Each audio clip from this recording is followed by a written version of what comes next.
If your 2000 Chevy Silverado won't start, we can track down the culprit in just a few minutes. Statistically, over 70% of no-start issues on this truck platform come down to simple battery or cable connections. Let's walk through the diagnostic steps to get you back on the road. Start by cleaning your battery terminals and checking that all ground straps are making solid contact with the frame. If the battery checks out, the starter solenoid, ignition switch, or fuel pump are your next most likely suspects. Don't overlook the crank sensor or the neutral safety switch, which can prevent the starter from receiving a signal.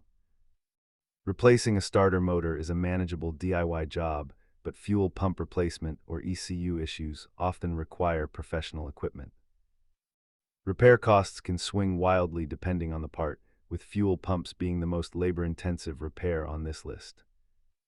Use a fuel pressure gauge to confirm pump operation, and always scan for OBD codes to see if the computer is complaining. Before you start, make sure you have a quality multimeter and a reliable OBD scanner on hand. Always remember, measure twice and replace once. Don't throw expensive parts at the truck until you've confirmed the electrical signal. If this helped you get your Silverado started, hit that like button and subscribe for more troubleshooting guides.